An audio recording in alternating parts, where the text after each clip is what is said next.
A devilish third period cost the Blackhawks in New Jersey.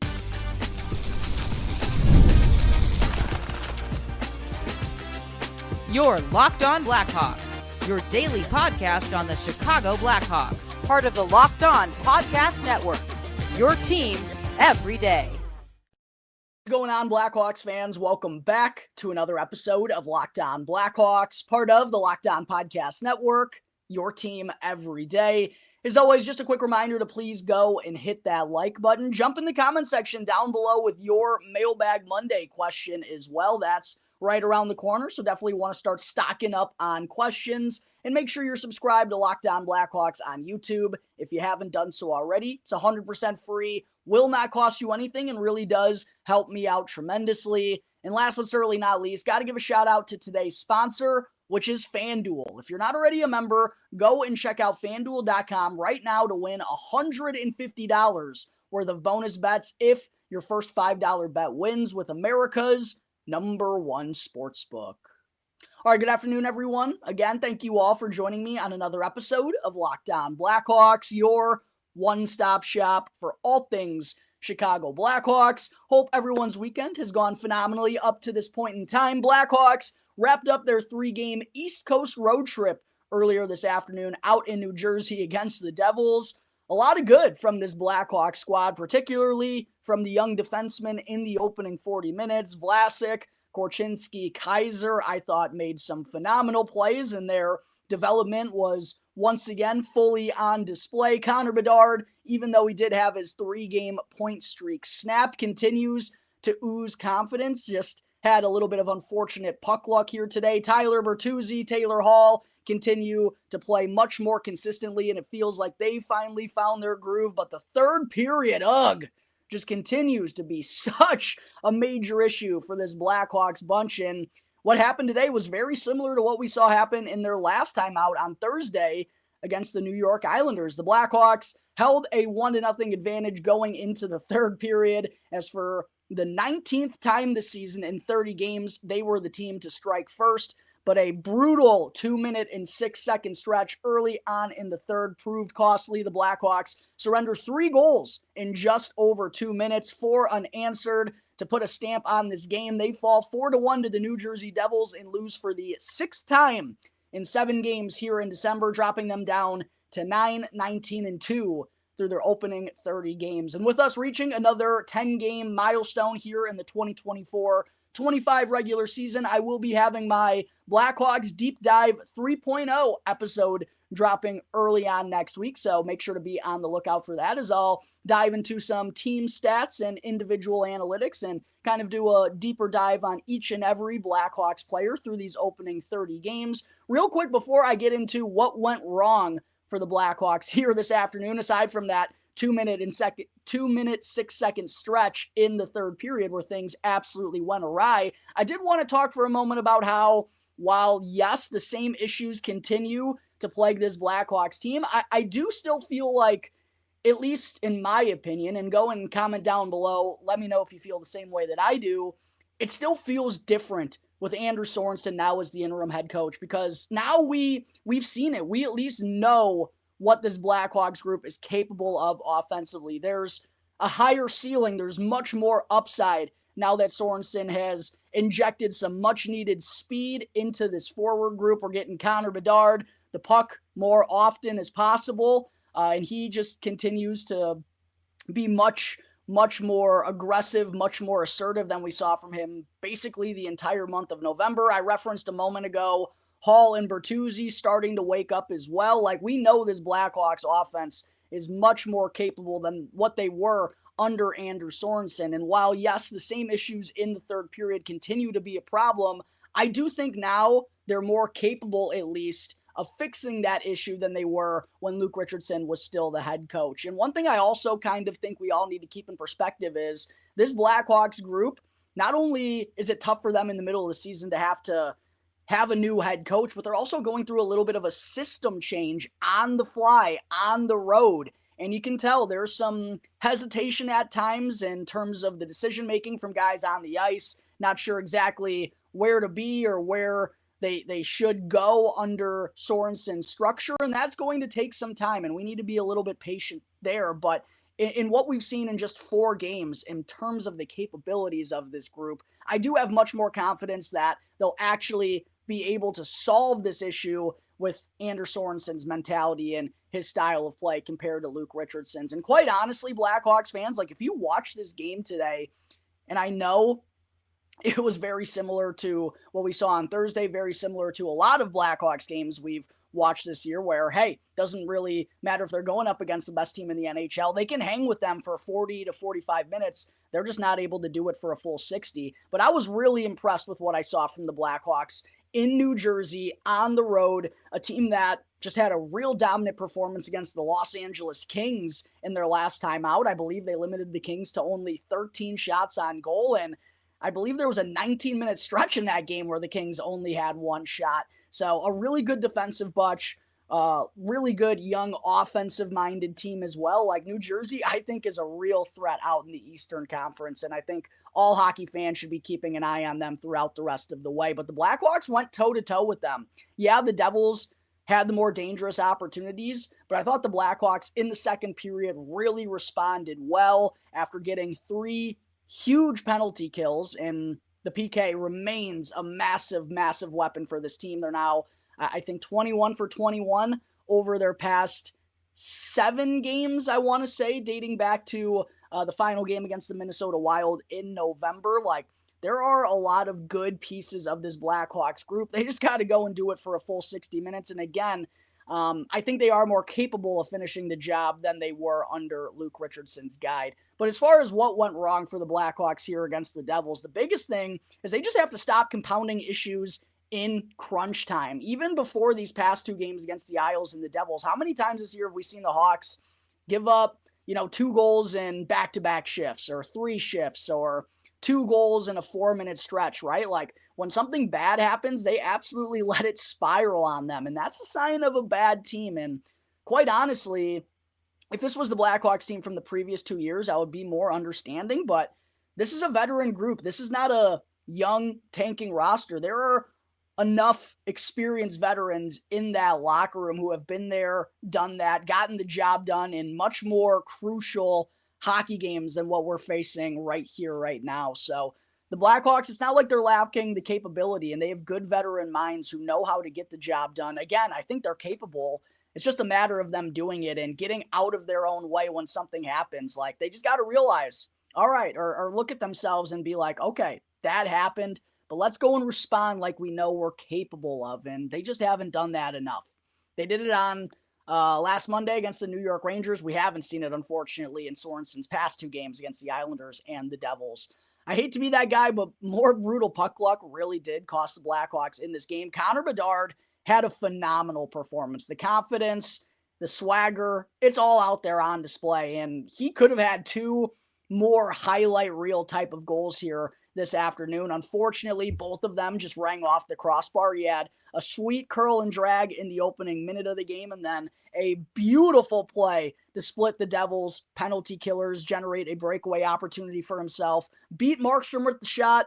Unfortunately, it rang off the crossbar. Tyler Bertuzzi also hit the crossbar in this game, and I think Bertuzzi has to be among the league leaders in most posts hit this year. So again, even though the Blackhawks had just 1 goal, even though they finished with 18 shots on net, there was a lot more upside possible for them. They just didn't get the bounces, unfortunately, today. Even though they did have their lone tally bounce in off of Luke Hughes' face for Jason Dickinson's 6th goal of the year, it stinks that they didn't get the bounces that I think they probably deserved, because they played well enough to be right in it until the end against this Devils squad. Also, TJ Brody defensively killed the Blackhawks in this game. First off, he had a breakaway, had a penalty called, in the second period to negate a potential breakaway opportunity for Taylor Hall. Also got cleanly beat in front of the Blackhawks net by Dawson Mercer, leading to the Devils' opening goal of the game that led to that spiral out of the Blackhawks there in the third period. Also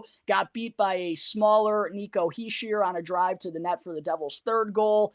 That one probably more so was on the decision-making from Kevin Korchinski. But still, TJ Brodie, as a physical, rugged defender, got outbodied and outpositioned by Nico Hischier. That allowed him to put the Devils ahead by 2 and give them a 3-1 advantage there in the third period. I will give Brodie credit offensively. He's been chipping in recently with 3 points in his past 6 games. Against the Islanders, of course, he scored his first goal as a member of the Blackhawks, but defensively, he just continues to be a liability. And for a guy who's on the books next year as well at $3.75 million, for him to probably already be the worst defenseman the Blackhawks have, at least in the defensive zone on their roster right now, like Kevin Korchinski, straight up out of Rockford, kind of seems more capable defensively already than TJ Brodie. Nolan Allen feels like he can handle his own.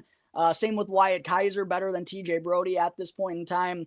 It's tough for a guy who's getting paid $3.75 million and is going to be around for another season to be this poor defensively, putting the Blackhawks in a real tough spot. Also, a brutal rookie mistake by Wyatt Kaiser leads to the game-winning goal for the Devils. I know it was an extended shift for that entire 5-man unit out there. Kaiser and Vlasic were absolutely exhausted, but Wyatt did have a chance to get that puck out of the defensive zone. Honestly, it just felt like he hesitated. He didn't know what decision to make. Like he was caught in between just slapping it out or trying to make the safe play to get it to a teammate to dump it in that would allow all of them to change. Just felt like he was kind of caught in between. And ultimately, he wound up turning the puck over. He didn't move it at all because of the decision.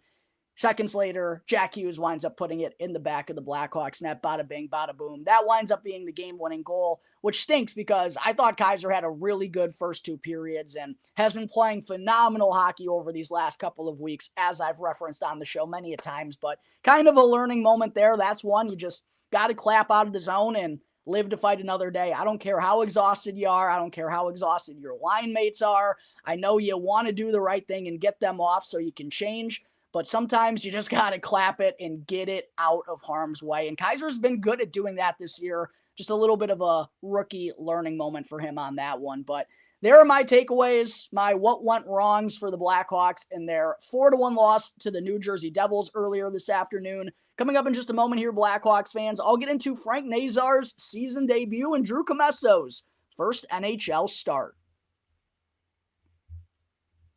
But first, I do got to talk to you all real quick about Prize Picks. Prize Picks is America's #1 daily fantasy sports app with over 5 million active members. And Prize Picks is now the easiest and most exciting way for you to play daily fantasy sports. Because all you got to do is simply pick more or less on 2 to 6 player stat projections and watch the winnings roll in. Do you think Connor Bedard will keep up his fine streak of hockey and score more than 0.5 goals when the Blackhawks take on the Islanders tomorrow at the United Center? Or how about these two teams to go over 5.5 goals total for the second consecutive game? You can now cook up hot takes with your friends and win real money this hockey season when you run your game with Prize Picks. And one thing I enjoy about Prize Picks is it's the only real fantasy platform with an injury insurance policy so that your lineups stay in play even if a player were to get injured. So make sure to download the Prize Picks app today and use the code LOCKEDONNHL in all caps to get $50 off when you play your first $5 lineup.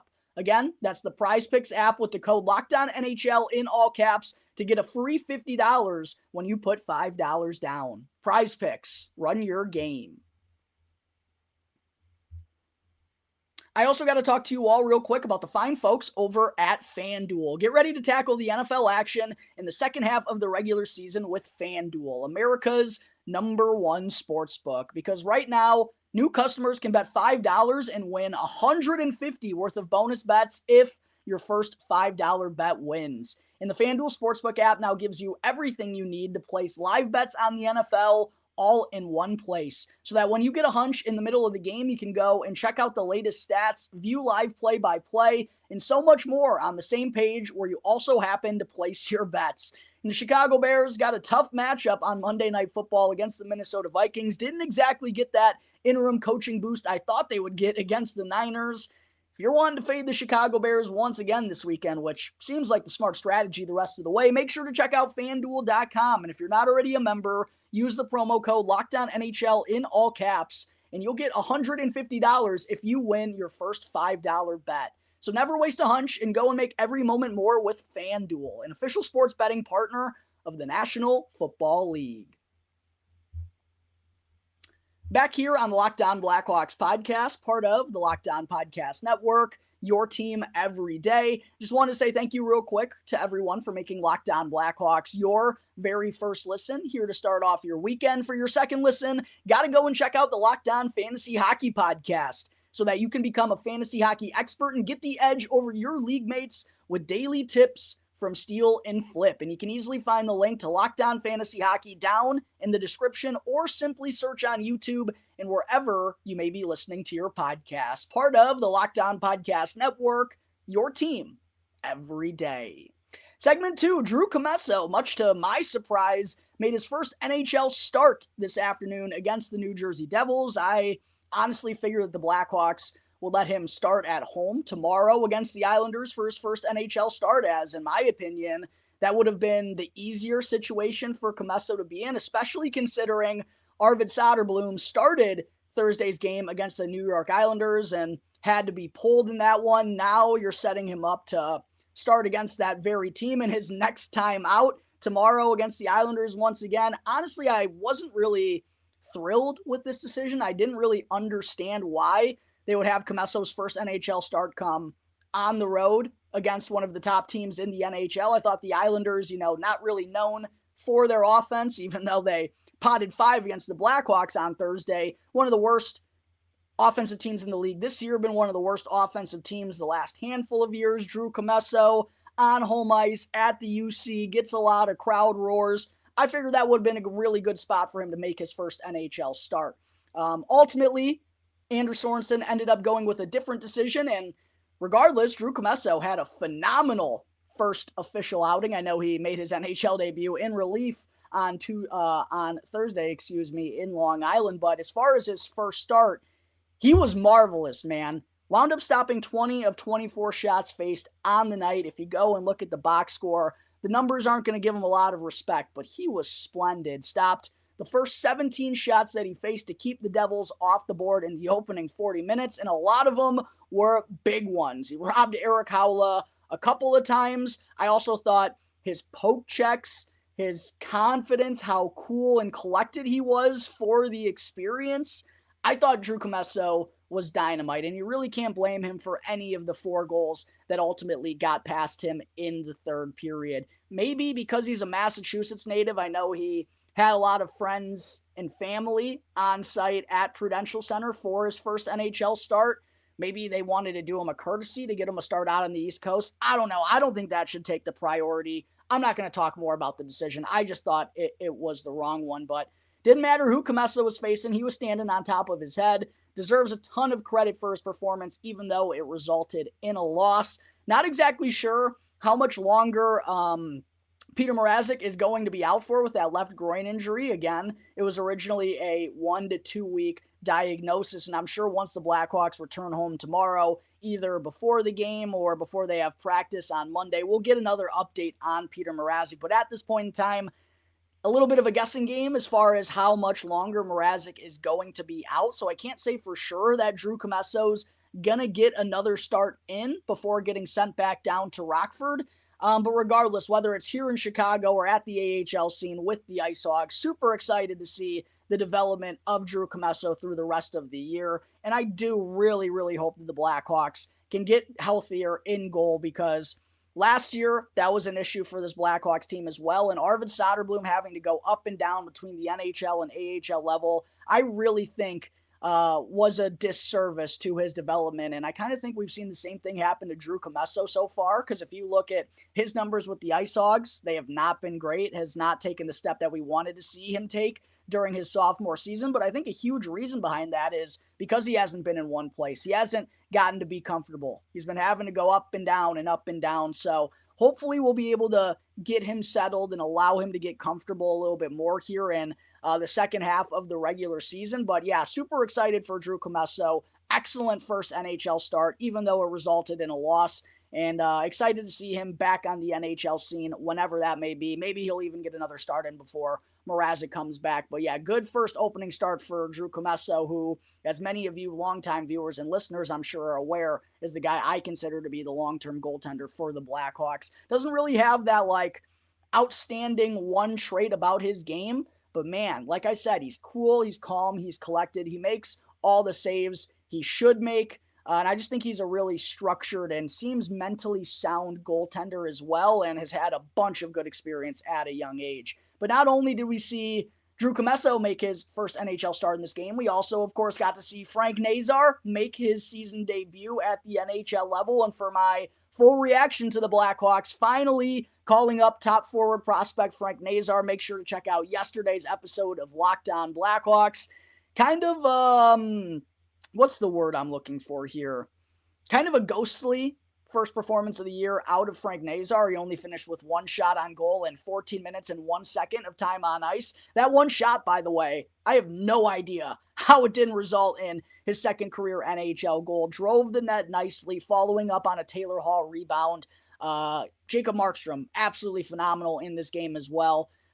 Somehow was able to get a piece of that one. That was the lone shot that Nazar picked up in this game. Wasn't really all that noticeable on the second line with Hall and Bertuzzi, even though I think that trio as a whole moved the puck well. They were off the stat sheet for the game, but I do think it was a good start. And again, I think it's a really good spot for Frank Nazar to be in, an offensive-minded line with two guys that are really just starting to find success and have been playing their best hockey of the season here as of late. Fully expect Frank Nazar to be in that spot once again tomorrow against the Islanders. Do want to add that Nazar only went 1 for 7 at the faceoff dot in his first game of the season. Not going to be easy for him at the faceoff dot as an undersized player going up against grown men on a nightly basis. And that's been an issue, obviously, for this Blackhawks team as a whole this year. In fact, over their last 2 games, which, to be fair, one of them came against the Islanders, who are the top faceoff team in the entire league. But over their past 2 games, the Blackhawks are now 31 for 102 at the faceoff dot. And large part of that is because they're having Connor Bedard play center. Frank Nazar's up playing center. Lucas Reichel's playing the center ice position, right? Like Jason Dickinson is kind of the only guy that they can rely on to go out there and win a draw. So, yeah, definitely something the Blackhawks, the front office, is going to have to assess here this offseason, and definitely got to ramp up as many reps as possible for these guys with development coach Yannick Perreault, who, of course, is historically the best faceoff man in NHL history. I'm sure he's been working a lot with Connor Bedard, right? Like, Connor Bedard's work ethic. I'm sure he's well aware of his struggles at the faceoff dot so far at the NHL scene. I'm sure Perreault is working with a lot of these guys at the dot. It is something that, kind of just like Anders Sorensen's system that's being implemented right here, right now, we got to remain patient with, and it is going to take time. But I also think Kyle Davidson, as general manager, needs to bring in some guys who can help this team win more faceoffs moving forward so they can play with the puck a little bit more often. I mentioned in segment 1 that we saw a lot of good play out of the Blackhawks' young defensemen, particularly in the opening 40 minutes of this game. And I think the development on the back end just continues to be on display. And listen, the prospects on the blue line, they're not going to stop coming. We got Artem Levshinov, of course, in Rockford. We got to remain patient with him. I quite honestly expect him to be in Rockford for the majority of next year, as well as he is just a very raw prospect. But of course, there's still Ethan Del Mastro, Sam Renzel, who looks like an absolute menace, is one of the best defensemen in all of the Big Ten in college hockey. And with the proper development and the noticeable leaps that we've seen out of the 3 most notable defensemen, I would say, on the defenseman prospects on the Blackhawks scene, Alex Vlasic, Kevin Korchinski, and Wyatt Kaiser right here, right now, they have made noticeable strides so far compared to when we first saw them at this level. We got to start with Alex Vlasic, man. Even though he was on the ice for 2 of the 4 Devils goals against in this third period, I thought him really cementing himself as a number 1 defenseman in this league was fully on display in the opening 40 minutes. And Darren Pang was like, he was freaking out in the broadcast booth because Alex Vlasic was just making so many outrageous plays to get the puck out of harm's way. The poise, he never panics, he never freaks out, he never rushes or, like I said, never makes a panic reaction that leads to a turnover. He just stays calm, he just stays composed. His skating ability, too, is much, much better than I thought was ever going to be possible for a player of his size. And as I mentioned a couple of weeks ago, Vlasic, top speed so far this year among the top 25 fastest defensemen in the entire NHL. For a guy at his size, that is scary for opponents to think about. Of course, has that long reach as well, and that big frame separates players from the puck so well. His zone exits are unbelievable, and he had a handful of them today that just made me go, oh my God, this kid is such a special player.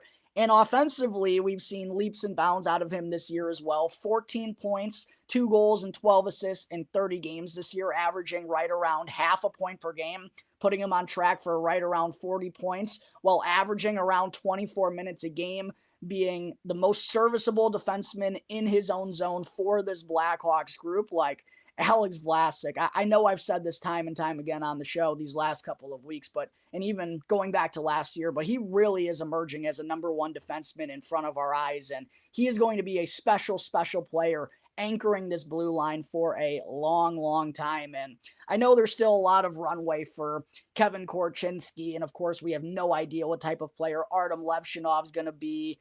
But I think it's funny, as someone who's been covering these Blackhawks prospects, I've been the host of the show since 2020 now, to see all of these defensemen that have been in the prospect pool these last few years, and it's Alex Vlasic, who looks like he's going to be the number one defenseman of the future on the back end for the Blackhawks. I absolutely love it, and in fact, I loved it so much, I went back and looked at the 2019 NHL draft earlier this afternoon, and Vlasic, of course, was selected 43rd overall in that draft in the second round, and I went and looked at all the defensemen that were selected ahead of him, and you can make an argument that Alex Vlasic is the best defenseman from the 2019 NHL draft. Obviously, we still have some ways to go before we'll know for sure, right? A lot of guys from that draft class still have to develop. The only one that I think gives him a gripe, though, and to be fair, I would put this guy ahead of Alex Vlasic, it's Mo Seider. Outside of Mo Seider, I think Alex Vlasic is the best defenseman from the 2019 NHL draft, and the Blackhawks got him 43rd overall. 43rd overall in that draft, they might have found their number one defenseman. It's been unbelievable to see the type of player that Alex Vlasic has emerged into right in front of our eyes. Kevin Korchinski, I also thought, had a really good game for the most part. The 5-on-5 numbers, most of them back that up. Blackhawks had a 10-6 advantage in shots on goal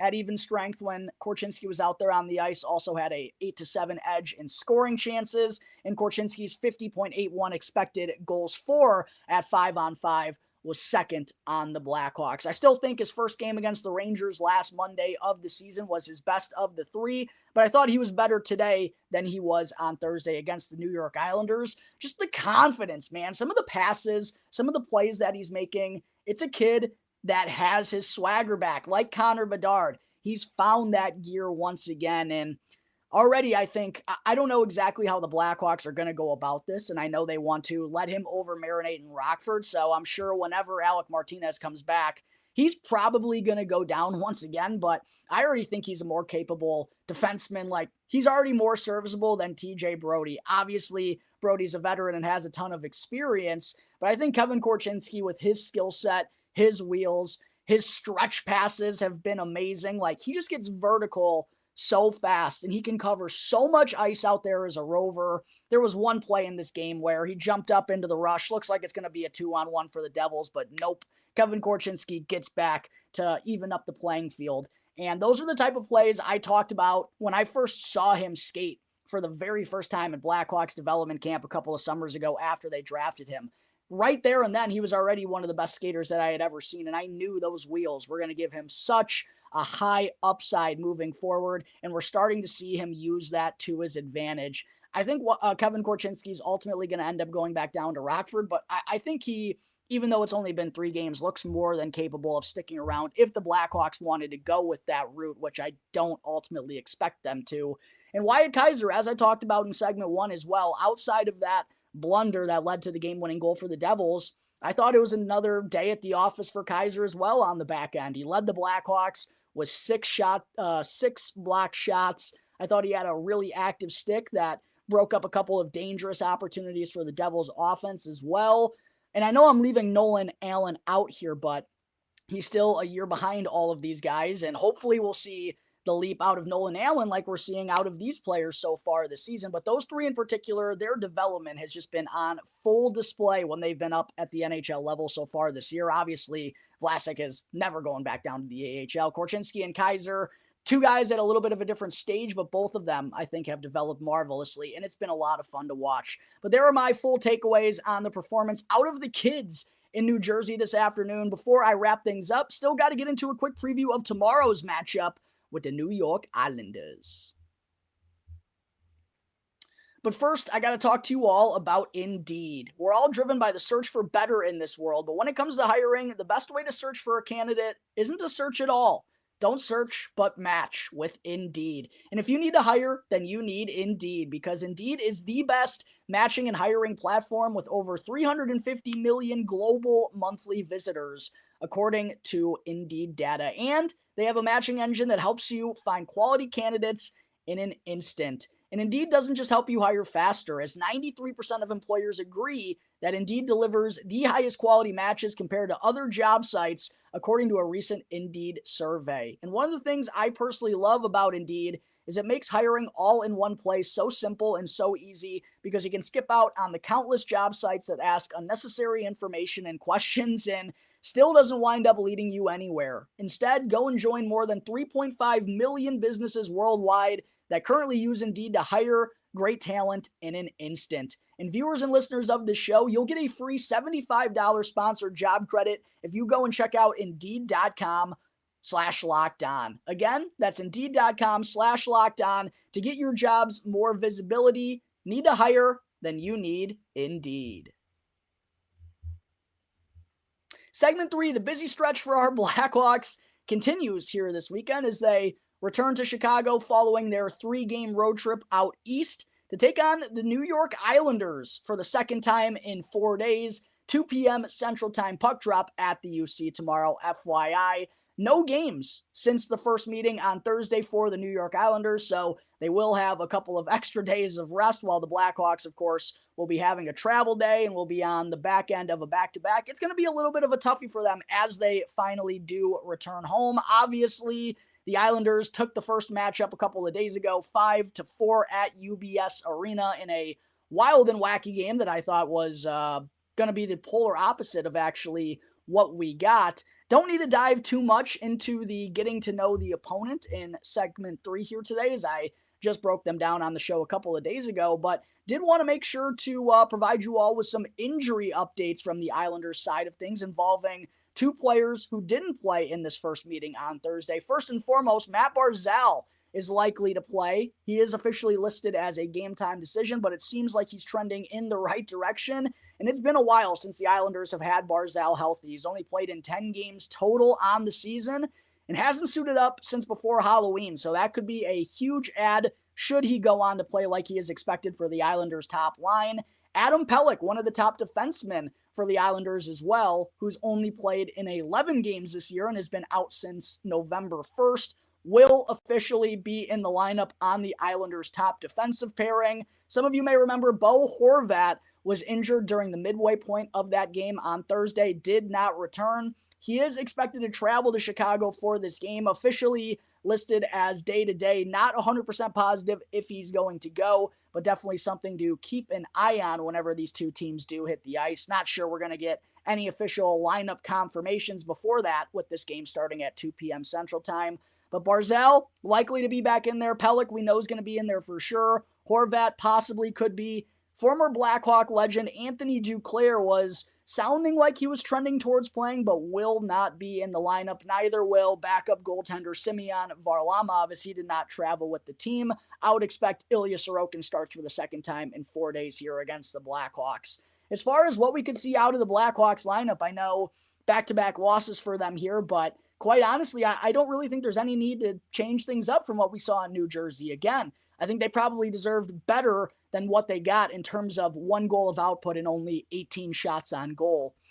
Philip Kurashev, Connor Bedard, Ryan Donato, I think is going to serve as the top line once again. I love Donato's ability to win puck battles, get Connor Bedard more puck touches. And also, my favorite thing about Ryan Donato that I've been preaching on the show here is it just seems like every time he has the puck on his stick in the offensive zone, he shoots, and he's been rewarded for it. Team high, 10 goals for the Blackhawks so far this year. I like him on the top line with Bedard for those two reasons.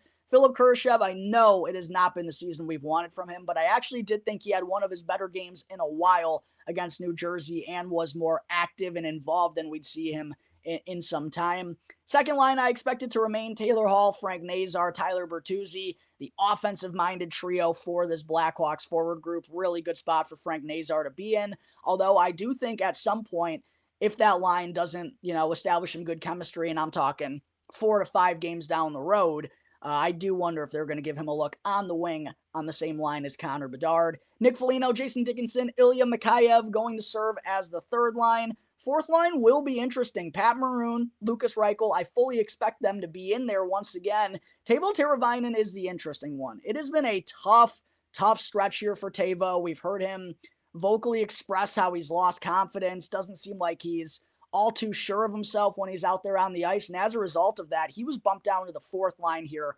earlier today against New Jersey. And I wonder if, had Craig Smith have been healthy, would Teuvo Teravainen have been a healthy scratch in this game? I don't think Craig Smith is going to be healthy enough to go on the back end of this back-to-back. I think as a veteran who has been productive this year, they don't want to rush him, and they'll probably give him an extra day off here. But I am curious if Joey Anderson could possibly jump in on that fourth line. He obviously played there a couple of days ago, hasn't gotten a ton of action as of late, and Teuvo obviously hasn't been very consistent. So I do wonder if Anderson could find himself on that fourth line with Teravainen. Defensively for the Blackhawks, fully expect Vlasic and Kaiser continue to be the main minute-eating pairing for the Blackhawks on their back end. Nolan Allen, Connor Murphy, I think there's no reason to break them up. I am interested, though. Same thing about Teuvo Teravainen. Could Anders Sorensen send a message to TJ Brody that he needs to be better defensively? He's got to make better decisions. He's got to be more disciplined out there on the ice, even though he does have 3 assists in the last 6 games. And I do wonder if that kind of plays into the decision as well. I wonder if Sorensen's thinking about scratching TJ Brody. Louis Crevier's up at the NHL scene. He hasn't got in these last few games. You probably want to give him some game reps. And I think if you're putting Louis Crevier in, you're probably taking out TJ Brody. Maybe you take out Nolan Allen and have Brody go on the second pairing with Connor Murphy and have Korchinski and Crevier on the third pairing. I don't really know if you feel comfortable doing that with 2 youngsters, though. So it's going to be interesting to see what happens with Teravainen and Brody, whether they're going to be in the lineup or whether Sorensen makes a change to the lineup. In goal, as I mentioned earlier, Arvid Soderblom is going to get the start with Drew Commesso getting his first NHL start between the pipes earlier today. An interesting choice, one that I didn't really agree with, but hopefully Soderblom can brush his first shaky start of the season to the side and get back to where he was prior to that here on Sunday against the Islanders. Would be real nice for the Blackhawks to return home and get a big win to pick up their second victory in the month of December. All right, that is going to wrap up today's episode of Locked On Blackhawks. As always, thank you all again for joining me on the show. Be sure to go and follow Locked On Blackhawks for free right now, wherever you may be listening to your podcast. Also, go rate and review the show if you're someone who enjoys what you're listening to on a daily basis. And subscribe to Locked On Blackhawks on YouTube as well. Really closing in on my goal of 2,000 subscribers. Would love to be able to hit that before the end of 2024. If you want to check me out on X, you can find me at Jack Bushman 2. Got to go and follow my strictly Blackhawks account at Talkin' Hockey, though. That way you can get all of the latest Blackhawks news and updates. So until the next episode, everyone, enjoy the rest of your weekends. I'll see you next time on the Locked On Blackhawks podcast, part of the Locked On Podcast Network, your team every day.